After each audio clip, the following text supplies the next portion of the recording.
So welcome everyone. My name is Linda Ray. I'm the CEO of NeuroCapability. I'm also a co-founder of the Institute of Organisational Neuroscience and a co-founder of Conductor Software. I would like to welcome you all and say thanks to my team. I've got a couple of co-hosts, Penny Curnow and Jeff McKeon, who will be monitoring the chat pane. Please feel free to pop your questions in, which we'll address at the end. Nice to see a whole bunch of new people and some of our frequent flyers. And today I'm talking about how to be a better leader using neuroscience to increase your capabilities. So let's get started. Brains love certainty. I'm going to talk a little bit about what we're going to cover in this webinar. First of all, I'm just going to talk about and I'm sure all of you on this call, I'm speaking a lot to the converted, that we all know that leadership really matters and it makes a difference in how psychologically safe people feel and their well-being, etc. Then I want to talk about, I still think there is a disconnect between what science shows and what leaders do, and in fact, also what organisations do. So I'm going to touch a little bit on that. Then I want to introduce you to 4 key leadership competencies that I think align really nicely with the different domains that we look at in neuroscience. And this is where I'm going to share a new key competency that we've just developed. And finally, I'm going to talk a little bit about what does it mean to lead with the brain and mind. And along the way, I'm going to dispel a few myths. I'm going to do some myth busting because I think there's a lot of misinformation out there, and there are a lot of things that we believe to be true, which have been kind of debunked by neuroscience. And so I'd like to go through some of those as well. People that have been on my webinars before would see that I've shared this slide because I think it's really important to understand that leadership matters. 75%, I think this is ridiculous, 75% of employees report the most stressful part of their job is their immediate supervisor. Now, this is really critical, and we've been participating in the Workplace Wellbeing Summit. And what's been spoken about a lot by many different speakers is the looming Great Resignation.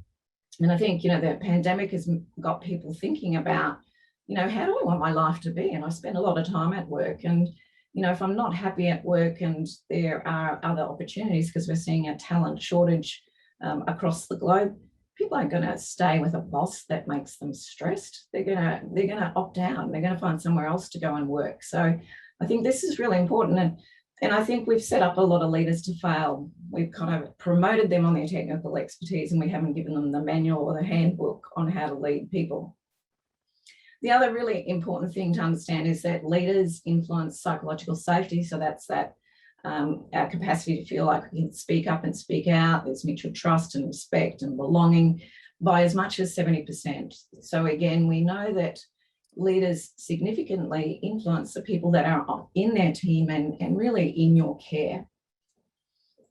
And I shared this in the, this is one of a series that we're doing, and I thought this was really interesting, and I just wanted to bring this to people's attention again. WorkHuman have done a study recently, and they're saying that 48% of people are saying they're burnt out, or they strongly agree that they're burnt out, which I think is really concerning. So we're seeing a lot of people feeling massive levels of fatigue. And you might want to put up in the chat pane if that's something you're experiencing as well. 61% have experienced elevated stress levels. And we know that when you experience stress, that releases cortisol, which is bad for the brain and the body. And we've got 32% of people saying they somewhat or strongly agree that they felt lonely at work. And, that's really tough, because when you're stressed and burnt out and lonely, you can't bring your full self to work. And obviously that impacts on your performance. There's another really interesting study by Microsoft where they looked at the brainwave activity of people that were in back-to-back Zoom meetings or team meetings. And that's what we've seen as a little bit of a norm through the pandemic, is that people aren't getting a break. And when that happens, what they've been able to see through putting EEGs on people is that there is increased levels of stress when you're going from back-to-back meetings and you don't get that break, and it might mean that people aren't drinking water or they're not eating.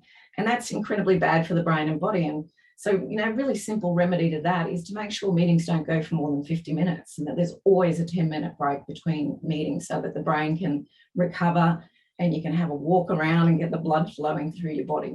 So we really need to be thinking about what are these things that are within our influence that we can do that will make a difference. Another really interesting TED Talk, it's quite small, by Michael C. Bush, and looking at happiness at work. And I love, he talks about there are 3 billion working people in the world, and around 40% of people say that they're happy at work. So that means 60% of people are not happy at work, and that's like 1.8 billion people. And what's interesting when you look at the research, when we have people that are happy, they feel psychologically safe in the workplace, those companies outperform by 3 times the revenue margin companies where people are unhappy. So I think that that's really interesting. The other thing that we know is that most heart attacks occur on Mondays. And, some of the hunch around that is that on Mondays, we start predicting what's going to happen at work. And it's, so for men, it's 20% higher chance you'll have a heart attack on Monday and 15% for women. And, so that this is really concerning if you think about the impact that work is having, not just on our mental health, but on our physical health when we're not happy at work. So I just want to do, and Jeff, I might get you to launch this poll. I want to do a little bit of a poll. All of you on the webinar may be at different stages in your understanding of how the brain drives behaviour.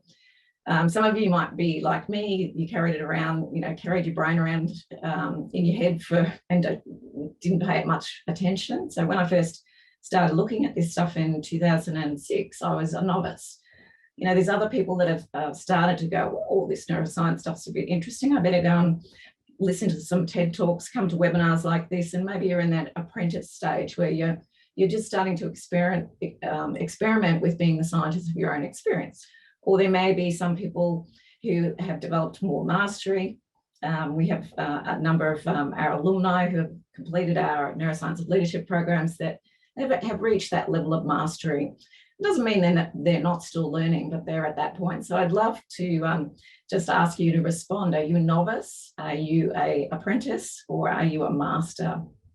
And we'll just have a look at the results there. Just give you another couple of seconds. So we're almost at 80% responded. Okay. All right, let's end the poll and see what the results are.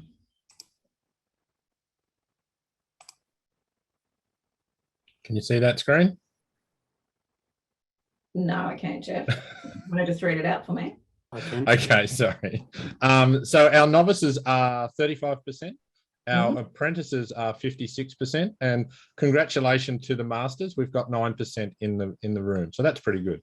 Yeah, that's fantastic. Right, and there's new stuff coming out all the time. So really, even if we reach mastery, we still keep learning. So lovely to see that you've got an appetite, that you've joined us today, and that you, are interested in how you can lead with the brain and mind.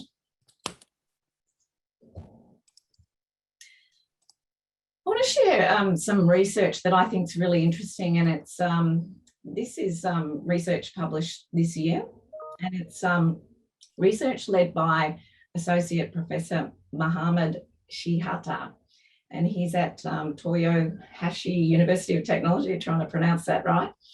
And what they were interested in exploring was the brain waves and regions that are sensitive to team flow. So you've all experienced that, I'm sure, when your team is, it's humming, it's in flow, you're working really collaboratively, you're working beautifully together. And they wanted to contrast that with non-engaging teamwork and solo flow, because we can also get into a flow state on our own as well. So this study was the world's first attempt to study this psychological state objectively. And what they have suggested is that the neural correlates can be used to understand and predict team flow experience. Obviously, we want teams to be in flow because that's where they really smash through that performance barrier. And what they saw was that when teamwork reaches that team flow state, that they can observe that team in harmony. What they saw was increased beta and gamma brainwave action in the medial temporal cortex. And this is a type of brain activity that's linked to information processing. So, they're understanding, making sense of stuff.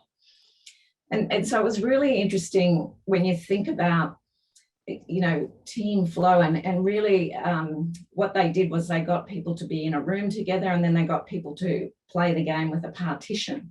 And they found that the team got into more flow when they were actually, in a space together. And what that got me thinking is, what does that mean for hybrid workplaces and team virtual rooms? And are we using that technology in the best possible way? Because, I'm sure you've all been on a Zoom with 30 other people, and your introverts stay quiet, your extroverts, steal the show. Why not? Why aren't we using breakout rooms more? Like saying, this is the challenge we're working on today. Let's have 5 minutes of silence, write down all our ideas so that the introverts have some time to go inside and write them down, and then come into a breakout room and then come back with your ideas. So I think there's ways that we can even look at team flow in a virtual environment. So we need to be really thinking about how can we influence that, and how can we get better at creating the conditions for flow to happen. I wanted to also just point to another study, and I think this is another really interesting one. It was by Michael Krauss and his colleagues from the University of California. And they wanted to test a hypothesis that in group competition, physical touch would predict increases in both individual and team performance or group performance. And so tactile communication or physical touch, we know from, lots of neuroscience research, it promotes cooperation, it helps us to communicate positive emotions, it soothes us when we're stressed. So, if we miss that goal and someone puts their hand on your arm, it soothes us as well. And it also, it promotes feelings of warmth and trust. And obviously for a team to perform, you want that to happen. I guess the so what of that for me is, our team is entirely virtual. So our team, we all work remotely. But we still give each other virtual high fives. We still give virtual hugs. We use clapping icons. And that might sound really corny. And you might think, oh, Linda, really, what are you talking about?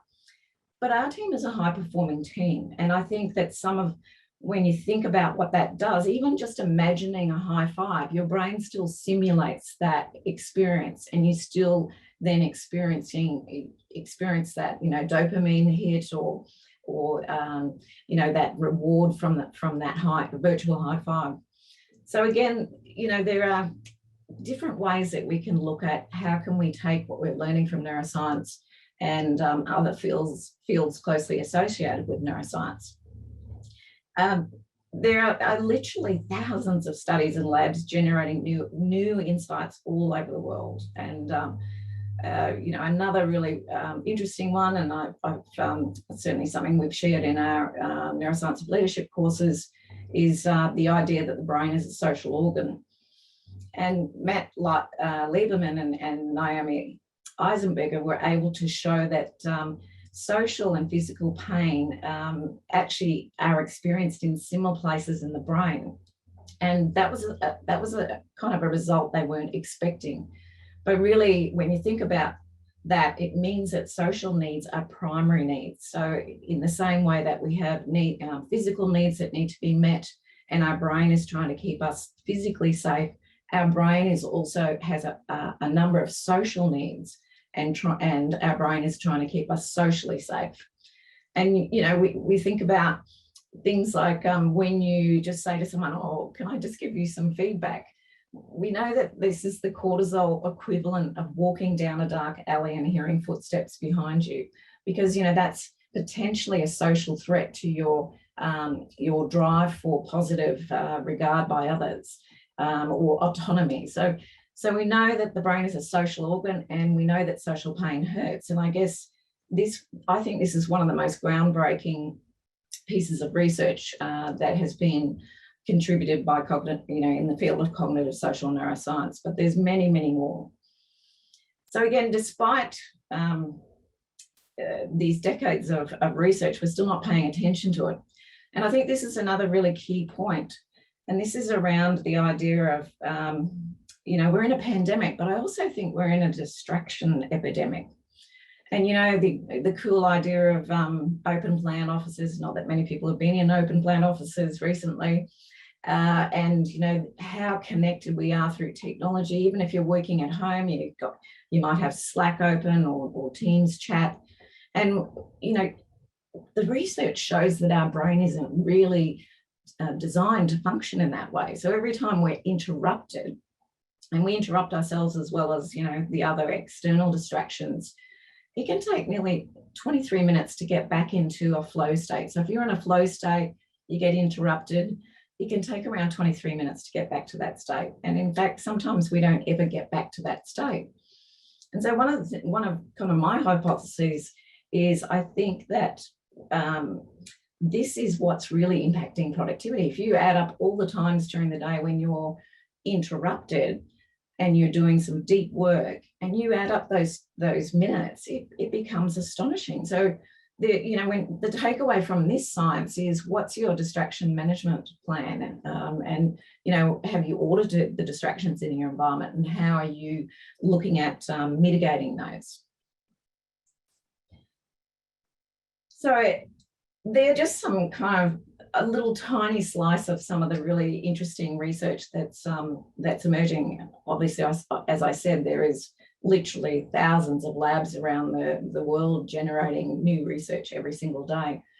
But what I really was struck by Dan Pink, when he talked about the disconnect between what science shows and business does, I also believe there's still a massive disconnect between what the science shows and what leaders do.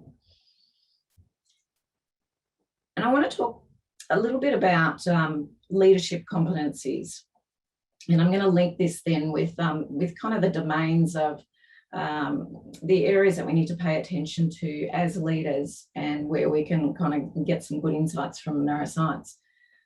There was a really big emphasis on IQ, and people still measure IQ, and yet there's tons of research to show that really IQ is less important than some of these other intelligences that I'm going to talk about.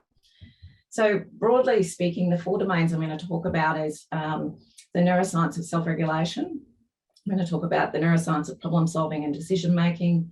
I'm going to talk about the neuroscience of engagement and collaboration and psych safety. And I'm going to talk about the neuroscience of change, goals, and habits. So broadly speaking, in relation to those 4 domains, you can see that we kind of talk about the key leadership competencies that people need to develop. And the first of these is emotional intelligence, which I'm sure is not unfamiliar to most of you, or if not all of you on the call. And that's really linked with that self-regulation and self-management domain. Social intelligence, obviously we need to be able to pick up on social cues and work effectively with people that we lead, and with team members that we're interacting with. And that's social intelligence. Obviously, Daniel Goleman's done a lot of work on that. The third intelligence is a concept that I came up with quite a number of years ago called attentional intelligence. And it links back to, how can we make better decisions? How can we manage our limited attention? And we know that if we don't focus our attention, then, when it really impacts on our productivity. So it's really about our capacity to intentionally notice where our attention is, and if it's not aligned with our goals, to bring it back to where we need it to be. But here's my brand new idea, and got really excited when I shared this with the team. I think there's a 4th intelligence that's really critical right now, and I'm calling it cognitive adaptive intelligence. If you think about the world that we live within right now, there is constant change, and I'm a bit tired of the VUCA world, because I think this is just the way it is. And so what can we do to intelligently and deliberately adapt to the rapid changes in our environment. And so I think it's about developing that cognitive adaptive intelligence. And here's the other thing. I think if you have high levels of emotional intelligence, social intelligence, and attentional intelligence, that helps you to be resilient. And that helps you to actually be able to cognitively adapt and to use that cognitive flexibility to really pivot and work well in this environment. So I'm just going to kind of go through a little bit more detail in each of these different competencies and kind of the science that relates to it. And we know we can all improve our capacity to self-regulate and develop our emotional intelligence. This is something we can learn to do. It's not something that you're born with a certain level of emotional intelligence. We can continually grow it and get better at it. So I want to talk a little bit about the science of self-regulation. And when we were designing our Neuroscience of Leadership programs, I noticed that other programs were starting with looking at decision-making, problem solving. That didn't make sense to me, because how can you make good decisions and solve problems if you aren't looking after yourself and self-regulating? And so we always start with this. And you know, one of the interesting things is that early models in psychology really described human behavior in terms of stimulus and response. You know, it was pretty basic. I guess decades of neuroscience research has really challenged the simplicity of this model. And we know that that neuroscience has debunked the idea of the triune model of the brain, and yet we still see many people using this model to describe the brain, but it's way too simplistic, and it doesn't really show how the brain is an interconnected organ. We know researchers such as Lisa Feldman Barrett, she has challenged a lot of the predominant theories of emotion and talks about emotions being constructed in the moment. So, you know, what's really interesting is that as we get to understand this most important organ in our bodies, and the technologies it has improved, you know, old ways of thinking about how the brain functioned are really being challenged. And I think this is a really exciting time. We even know things like our beliefs about stress management, you know, that stress is something to be managed. We know that actually it's, our mindset about stress is the most critical factor in thinking about stress. We know that mindfulness and meditation literally changes the brain. You know, the East knew this for a long time. We're only catching up in the West. So there's also a bunch of research around the self-regulation strategies that we typically use and why they don't work. And there's research around the ones we should be using and why they work. So the idea that we can develop our emotional intelligence, as I said before, it's been around for a long time, but I think we know that people with high levels of emotional intelligence and with the capacity to self-regulate in the moment, and it's something you can develop and you can grow, outperform other leaders, and they make people feel safer.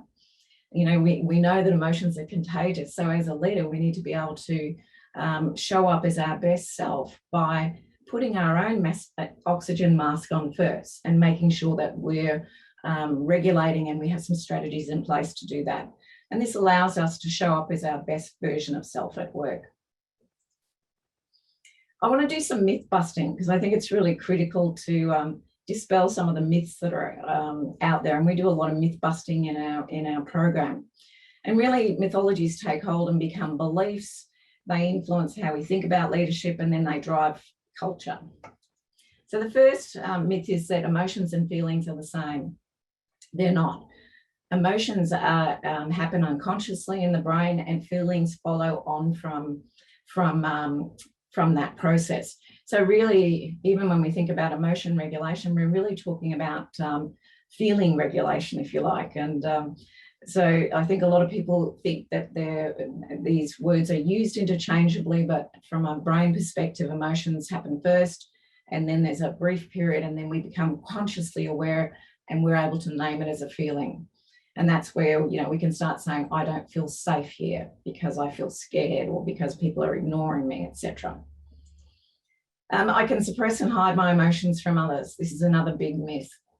Brains are very clever, and if you're suppressing, you actually are doing more harm to your brain and body. And other people can pick it up unconsciously because our brains are highly tuned to detect threat in others. Remember, social organ.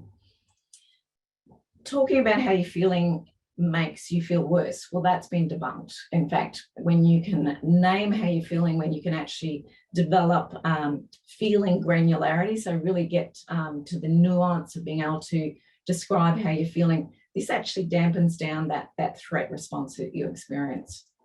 And the fourth one is you can't develop your emotional intelligence. Well, I've already said you can develop all of those intelligences that I spoke about before.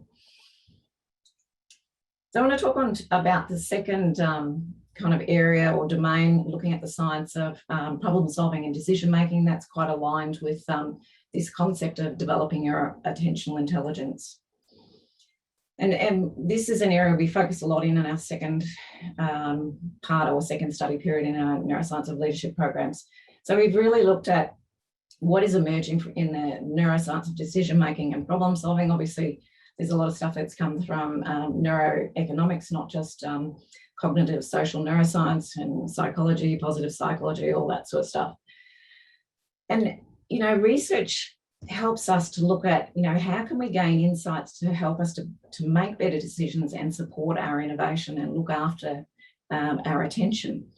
We know that cognitive bias and cognitive contamination, a really cool word that I learned from Dr. Ivor Dior, or ETL Dior, I should say, that these heavily influence decision-making, and that as leaders, we need to notice when that's happened and have tools and practices that mitigate the impact of these, because, you know, they do influence what we do.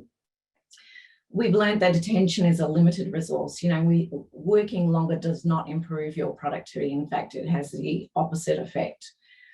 We know that focusing on the problem can strengthen neural pathways around the problem. So we need to be stepping away from the problem, you know, identify it, name it, and then think about solutions. What can we do? What's worked in the past, etc. But we're not giving people the reflective time to do that. So I think that's another really big challenge that we're experiencing at the moment. We know memory influences our decisions. I've spoke before about the distraction-rich environment and how that's really working against innovation. And it's making us really fatigued because we're constantly kind of swapping our attention all over the place. And I think right now, you know, given the issues that we're facing, we need to learn ways to support insight and creativity. And a lot of the things that we do actually act against creating the conditions for insight and creativity to flourish. Really interesting study by Microsoft. They looked at what happened with people who were in back-to-back Zoom meetings and then people that had a brain break or a little break in between. And when you have a brain break, it allows you to reset and flush, you know, some of that stuff, that attention or cognitive contamination out of your brain. But we need to walk around, we need to have a drink. And so they say, you know, shorten your meeting. So there is a brain break and a time between. I want to again share some myths here. We can make decisions without emotion. You know, we need to be rational. We can't. Every single decision we make has an emotional component to it. So this idea that you can leave your emotions at the door is rubbish, and it's been debunked. I can be more productive if I multitask. We know that multitasking makes you less productive. In fact, it increases the chance that you will make mistakes. And this is because of what's called task switching in the brain. So moving from one thing to another actually uses up energy, and it means that you can, as I said, you can make mistakes, but it doesn't make you more productive. We need to be unitasking, doing one thing at a time. Brainstorming supports creativity. I love sharing this one with people because we still use brainstorming so much, and it's been shown to be ineffective in supporting creativity. And, you know, if you think about the reason for that, when we brainstorm, we often, the highest person paid or hippo in the room will be the one that will share their views. So will the extroverts. And we tend to just look at the things that are kind of front of mind for us without going deep into our memory banks to connect up the dots and have insight. So again, I think we can, simple ways we can do that. We can use breakout rooms.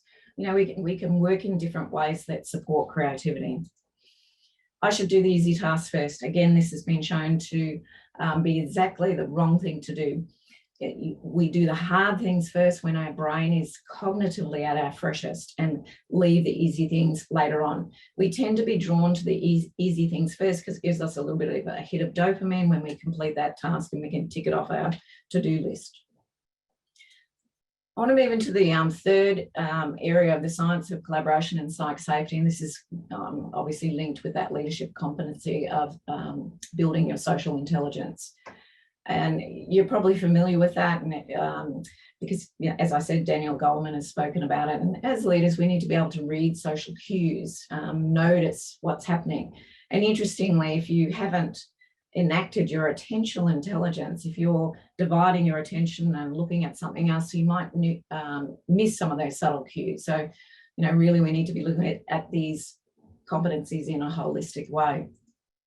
So let's have a quick look at the science of collaboration and psych safety. And this is the area we focused on in the third study period in our programs. And it's got a big focus on psychological safety because we know that that is a lead indicator. That is the thing that influences innovation. It influences our capacity to collaborate. It influences mental health. It influences innovation. It influences engagement. And yet we often measure the wrong thing. We really need to be looking at psych safety as that lead indicator that, you know, people, when they feel psychologically safe, they're able to perform at their best. We know that there's also strong evidence that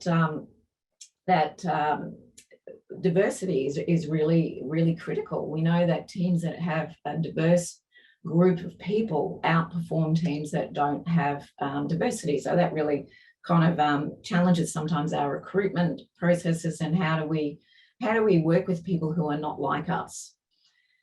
There's also so much research around the neural basis of trust, and we know that this is again a key influence of how we interact with people in the workplace. You know, how do we build trust? How do we also support people to feel like they're part of a group, that they belong and that they matter to us? And, you know, one of the things I think I mentioned in the last webinar is we need to be checking in with people, because we know there's a direct link to how psychologically safe people feel with the number of touch points with their leader. And yet 26% of people said they hadn't had a conversation with their manager in the past month. As I mentioned earlier, we've also seen starting to see the neural correlates of team flow. So, you know, that's again really exciting research. And we know that great teams have mastery, they have shared purpose, they have autonomy, and they feel psychosocially safe.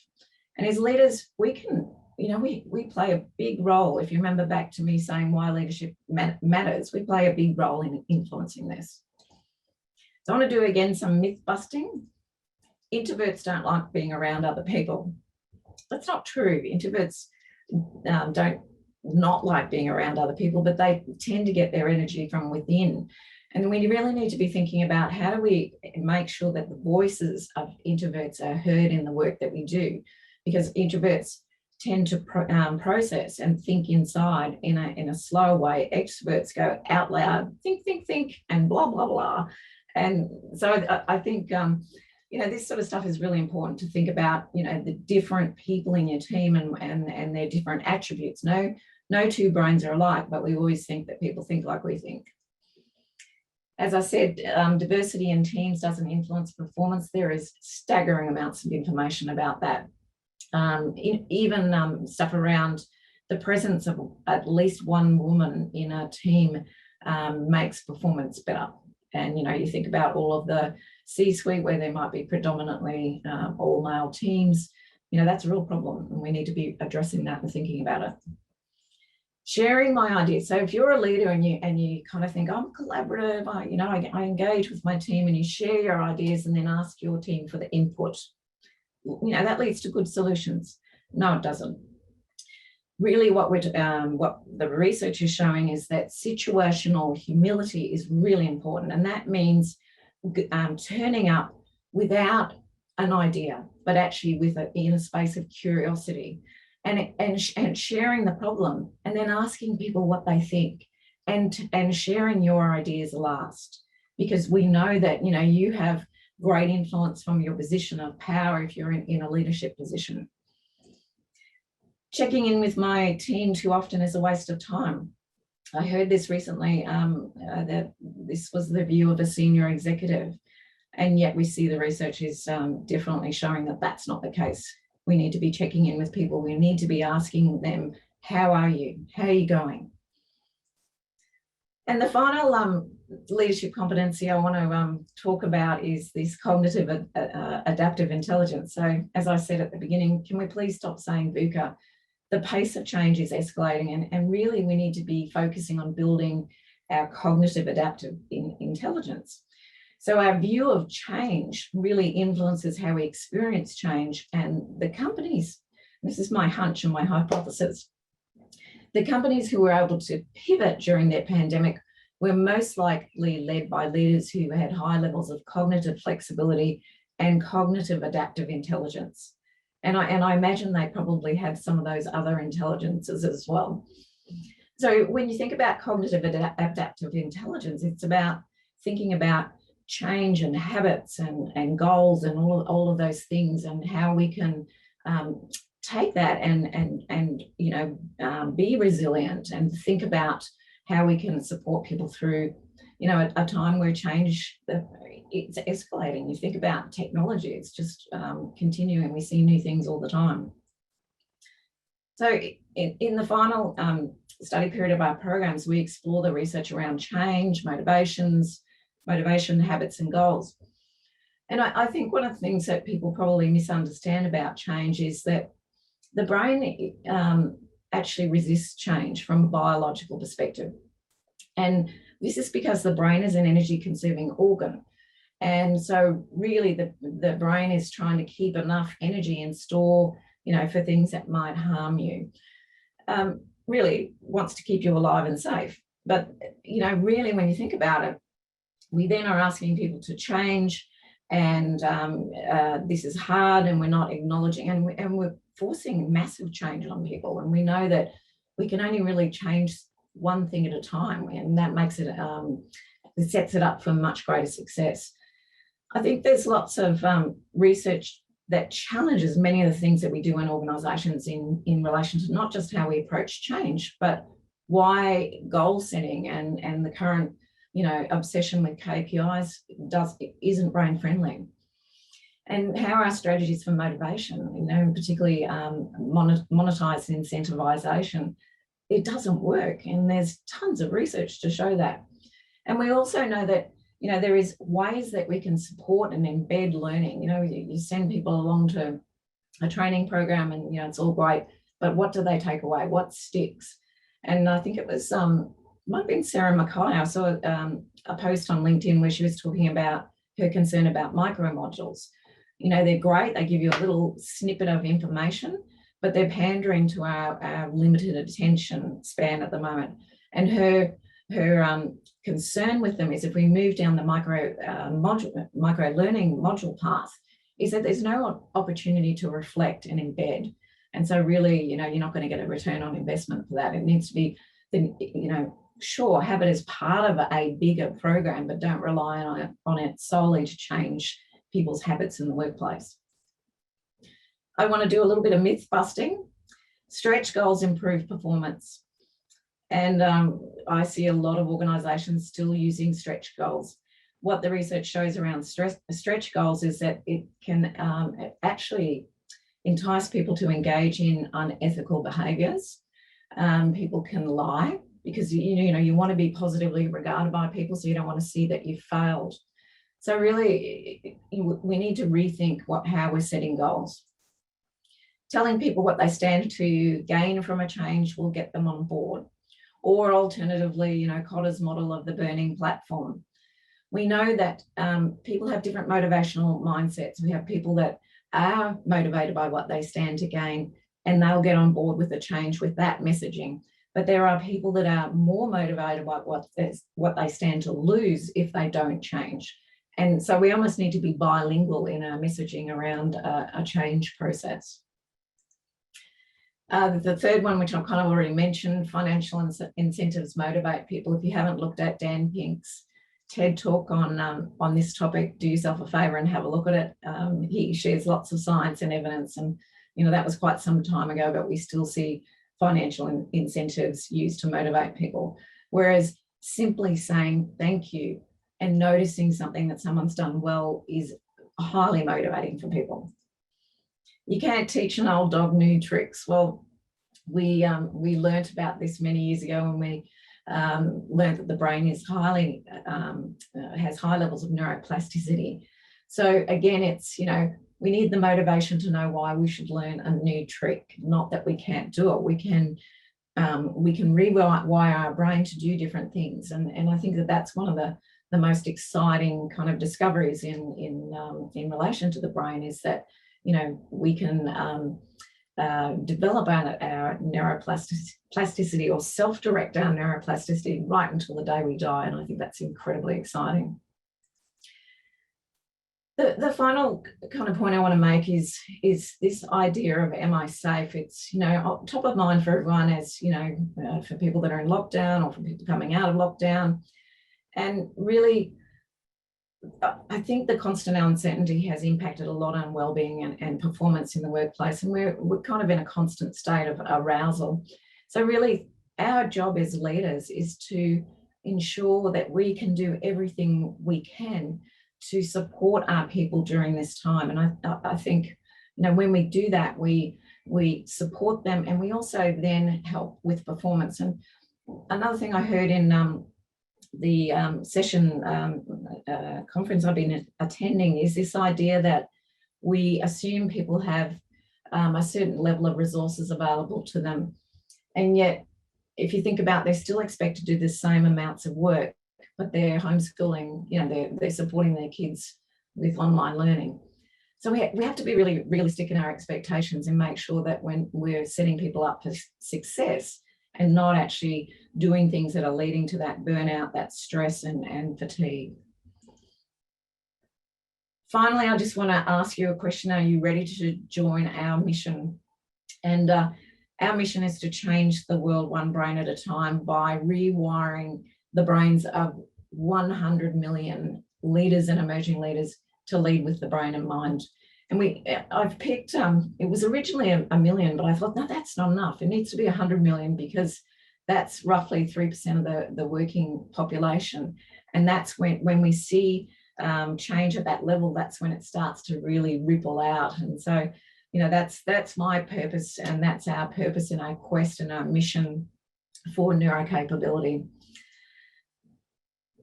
It's the last chance to join our intake for the Advanced Diploma and Certificate of Leadership and Neuroscience of Leadership programs. And I really, I guess one of the things that a lot of people say to us, and we have a 95% completion rate, so that's pretty extraordinary. One of their biggest regrets is not starting earlier. They say, I know, Linda, I was talking to you 2 years ago about this. I wish I'd started 2 years ago. Really set yourself up for success in 2022 and make it the year that you want to lead with the brain and mind. Jeff, who is on our team, he finished the program in April, and now he works for us, which is fantastic. So reach out to us. Jeff is happy to share his experience of the program, and there's a bunch of testimonials as well. I think I'm going to pause there at 12:46. I said I would go for 45 minutes and then open up for any questions or comments. Linda, we've had some great, and that was just wonderful as usual. So thank you, because I always get so much out of it as well. But Sachi, Kay, if you want to come off mute and ask your fabulous questions, that would be fantastic. Thank you, Penny. I hope you can hear me. We can. You don't have a video, I believe, but please ask away. Thank you. First of all, Linda, I'd like to say that NeuroCapability is creating revolution by just hosting these conversations in real time. So I'm so grateful for you. Thank you. Thank you so much. Thank you for having me here and making me a part of it and including my voice. I really resonate with your mission, and I think that I myself take intentional actions to, I don't know, change, but I know that I try to impact brains in a way. But I think one mind doesn't work, and when many minds come together, it's a transformational revolution, definitely. So I asked a question in the chat when you were discussing about cognitive adaptive intelligence and the indicators, the different leadership competencies. My question was that I believe that I'm emotionally intelligent, but sometimes I don't know how to measure that. How do I measure that I'm emotionally intelligent? And when I'm facing any adverse situations, I'm definitely resilient in the face of it. But I often question, is that just my survival mode brain activated, or is that really my emotional intelligence that is being increased experience by experience? I hope I'm clear. Yeah, that's a great question. There are, if you just Google emotional intelligence quizzes or whatever, there's a ton of them online that can actually rate your emotional intelligence. I guess, if you think about resilience, it's that capacity to bounce back from adversity. And it sounds to me like that's something that maybe you do well. So emotional intelligence is really more focused on, how we manage ourselves in the moment.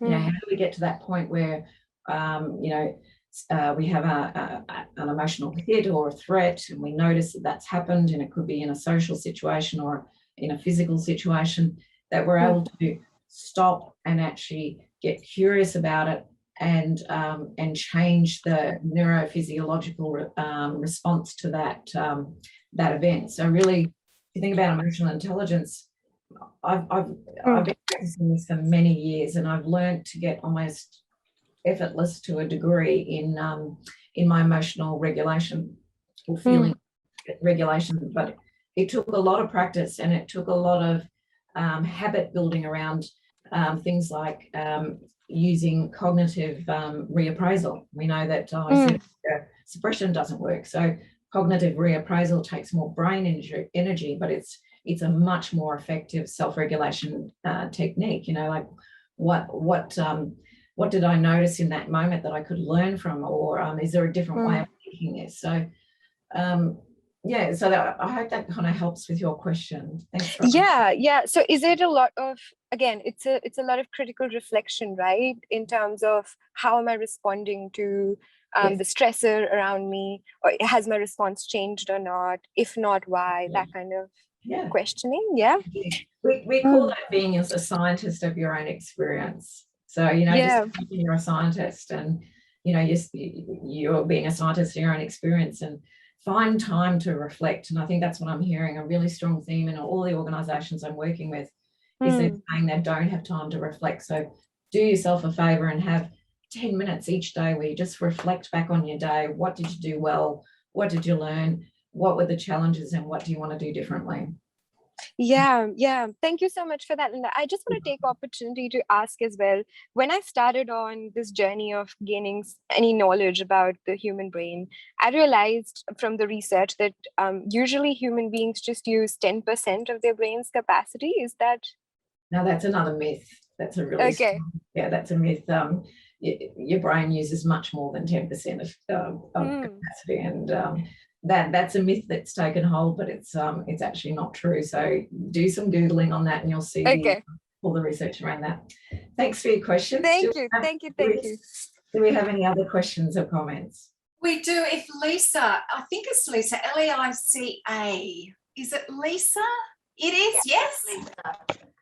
It is Lisa. Good job. Not many people get it right the first time. So yay! My question is about learnt traits.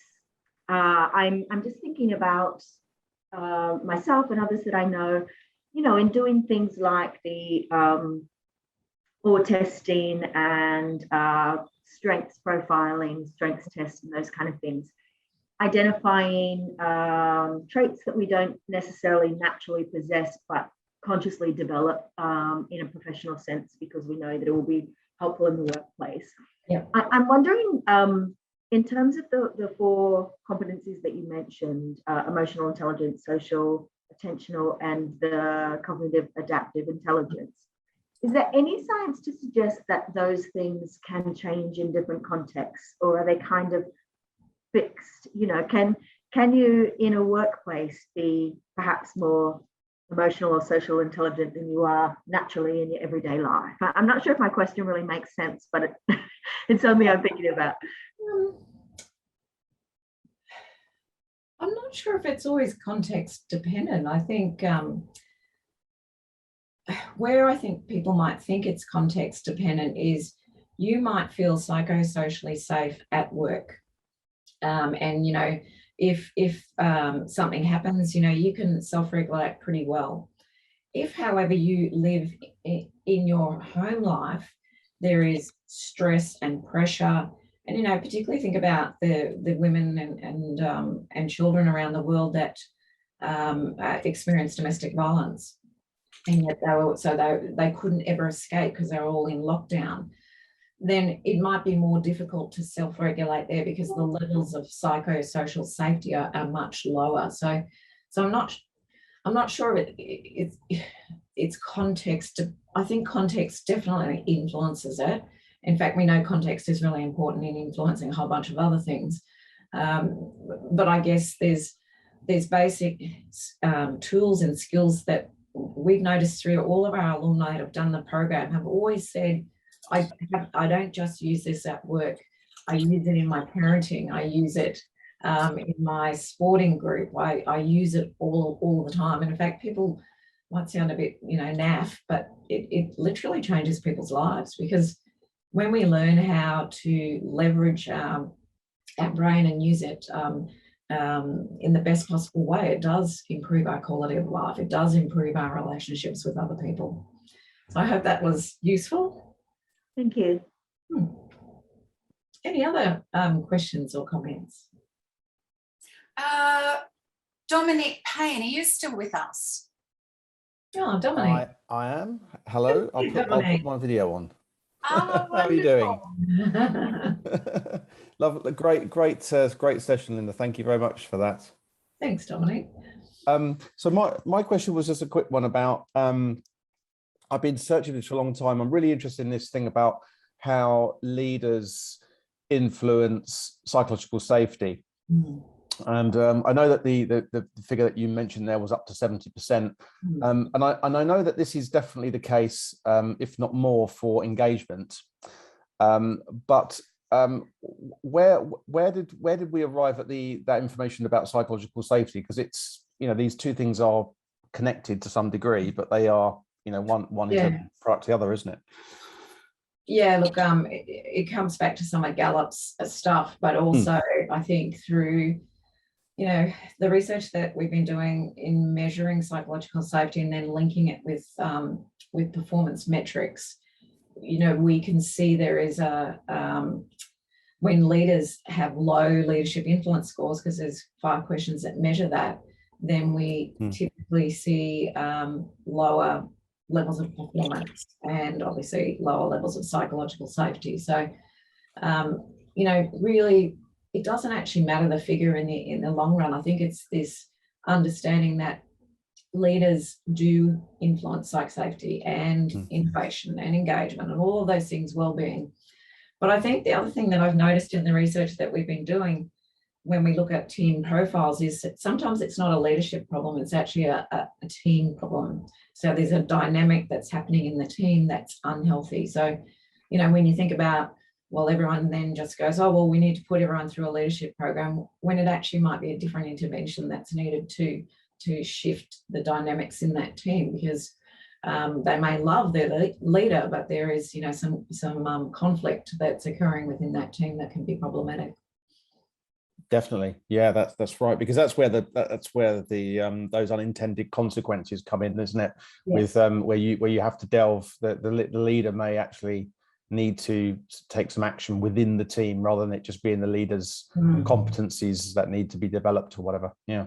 Absolutely. Yeah. And I spoke to an amazing woman who's developed through machine learning and artificial intelligence a tool that looks at all the communications, can be in Slack or Teams, and looks for indications of inappropriate language or bullying or sexism or racism.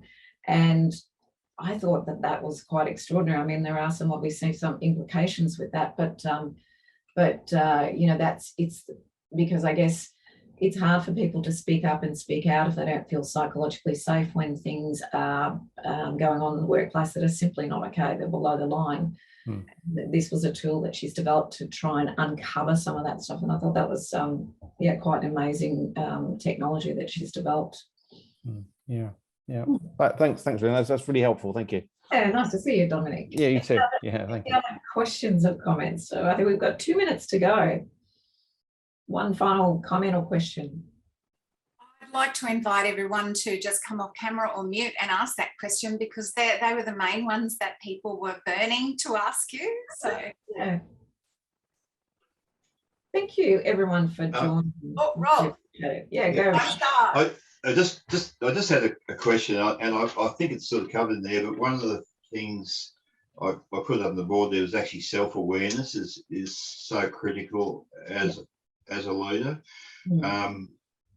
You know, depending on how you come in I know, and you did touch on that earlier about when you come to work, you've got to, you know, people look at you for, you know, confidence and all sorts of things, but also being aware of other people's behaviours they might have issues on, and it's just so important to actually be able to detect that with your colleagues and your workmates. But the main thing is, you know, they talk about COVID-19 being the pandemic in this country, and I still believe that mental health is, when you look at the figure of, you know, something like $90 billion cost Australia last year with mental health issues. That was all. That was my two bolts worth. But look, the session's been really good. I really enjoyed it, and looking forward to the next one. No, thanks so much, Rob. Self-awareness is absolutely critical, and I think probably something I didn't touch on in this webinar, but having other ones, is being authentic. You know, like pretending that you're okay when you've got stuff that is happening that's challenging for you. You know, you're much better to be able to say to your team, hey, I just need to let you know I've got a bit going on at home. I don't necessarily want to talk about it, but it's challenging and I'm not at my best today.